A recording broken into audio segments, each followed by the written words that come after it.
देश का संविधान क्या कहता है और जो आम इंसान सिर्फ इंसाफ चाहते हैं उसका क्या होगा। कुछ लोग कह रहे हैं कि केवल ये एक रिफॉर्म है, बल्कि कुछ लोग कह रहे हैं कि ये हमारे धार्मिक अधिकारों पर हमला है। उसके मन में उस प्रॉपर्टी का मालिक आदमी नहीं बल्कि अल्लाह होता है। कोई प्रॉपर्टी पर डिस्प्यूट हो तो ये वाक बॉर्डर है, उसकी जो बात है वो फाइनल मानी जाएगी।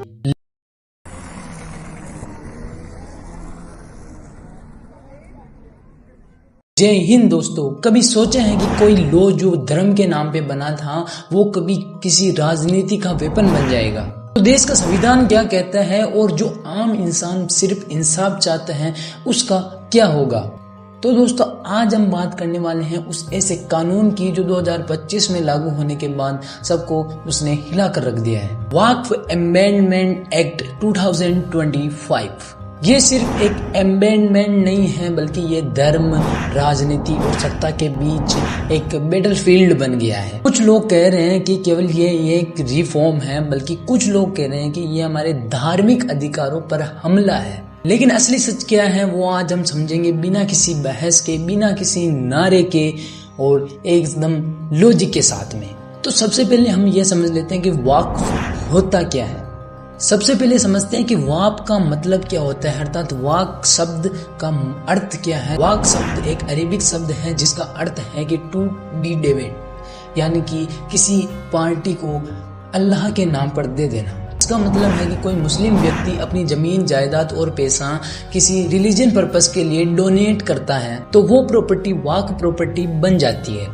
उसके बाद में उस प्रॉपर्टी का मालिक आदमी नहीं बल्कि अल्लाह होता है और उस प्रॉपर्टी की देखभाल वहां का ट्रस्ट करता है जिसे हम कहते हैं वक्फ बोर्ड।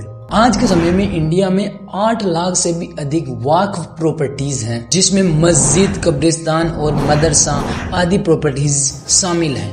ये प्रॉपर्टीज गवर्नमेंट के अंडर नहीं होती है बल्कि यह प्रॉपर्टीज जो है वक्फ बोर्ड मैनेज करता है, जो कि एक स्टैट्यूटरी बॉडी है। अब हम बात कर लेते हैं वक्फ एक्ट के इतिहास की।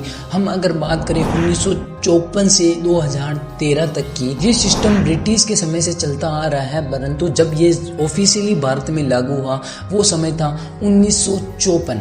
उसके बाद 1995 में एक बड़ा चेंज होता है और जो ये वक्फ बोर्ड होता है उसे बहुत अधिक, मतलब इससे ज़्यादा अधिक पावर दी जाती है।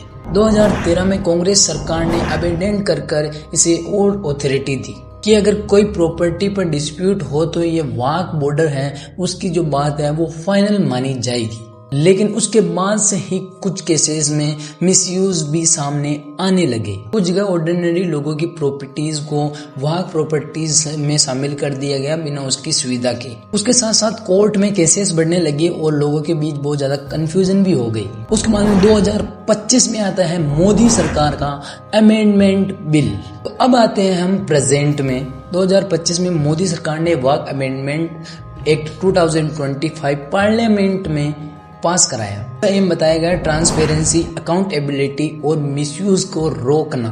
लेकिन इसी बीच इस बिल में कुछ ऐसे पॉइंट्स थे जो कि पॉलिटिक्स के अंदर एक बहुत बड़ा डिबेट बन गई। अगर हम उन पॉइंट्स की बात करें, जो वक्फ बोर्ड है वो अभी किसी भी बिना किसी प्रूफ के कोई भी प्रॉपर्टी वक्फ नहीं कर सकता है।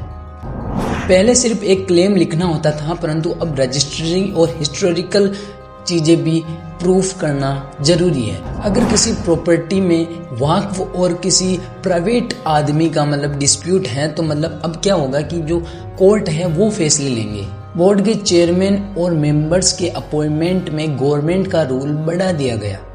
सर्वे और प्रॉपर्टी रिकॉर्ड्स अब गवर्नमेंट के रेवेन्यू डिपार्टमेंट द्वारा वेरीफाई किए जाएंगे। सरकार के मुताबिक यह केवल ट्रांसपेरेंसी के लिए है, परंतु अपोजिशन एंड मुस्लिम ऑर्गेनाइजेशन के द्वारा बताया जा रहा है कि ये हमारे धर्म के स्वतंत्रता के लिए एक अंदर ही इंटरफेक्शन है।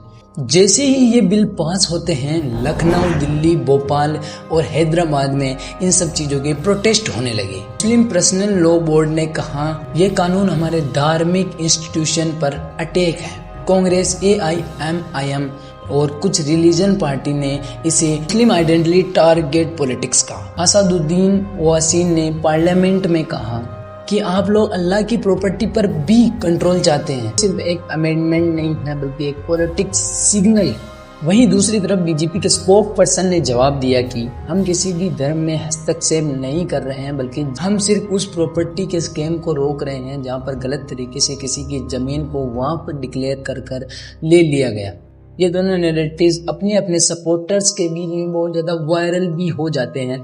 यहाँ एक लॉजिकल सवाल उठता है कि आखिर रिलीजन और प्रॉपर्टी के मामले में कॉन्स्टिट्यूशन क्या कहता है। आर्टिकल 25 सभी लोगों को अपने धर्म मानने और उसके प्रति आज़ादी देता है। आर्टिकल 26 अपने रिलीजन इंस्टीट्यूशन को मैनेज करने की फ्रीडम देता है। लेकिन आर्टिकल 300 ये भी कहता है कि राइट टू प्रॉपर्टी एक लीगल राइट है और कोई भी इंसान अपनी प्रॉपर्टी से बिना किसी लॉ से एक्वायर नहीं किया सकता है। तो अगर वक्फ बोर्ड किसी की भी जमीन को बिना किसी प्रॉपर प्रूफ के अपनी और डिक्लेयर करता है तो वह आर्टिकल 300A के खिलाफ है। इसलिए लीगल एक्सपर्ट्स का कहना है कि यह जो बिल निकाला गया है और ये जो बिल पास हुआ है ये सिर्फ उस स्कैम को रोकने के लिए है। एक कॉमन मैन के लिए ये समझना बहुत ज़्यादा कंफ्यूजन है, परंतु वहीं पर सरकार कह रही कि यह केवल करप्शन को रोक रहा है और दूसरी तरफ जो रिलीजन के लोग हैं वो कह रहे हैं कि वो हमारी आज़ादी को छीन रहा है। सच दोनों के बीच है। कहीं पर वक्फ के नाम पर किसी की प्राइवेट लैंड पर भी कब्जा हुआ है और कहीं जगह पर गवर्नमेंट ने रिलीजन ट्रस्ट पर गवर्नमेंटली प्रेशर डाला है। ये सही है कि ट्रांसपेरेंसी और कीपिंग जरूरी है। ये गलत है कि किसी के धर्म के इंस्टीट्यूशन को गवर्नमेंट के कंट्रोल में लाना। तो दोस्तों आज की वीडियो में इतना ही। मिलते हैं नेक्स्ट वीडियो में। आपको वीडियो कैसी लगी? वीडियो अच्छी लगी तो वीडियो को लाइक करना, बेल आइकन दबाना मत भूलना। मिलते हैं ऐसे ही किसी धमाकेदार वीडियो में। तब तक के लिए जय हिंद, जय भारत।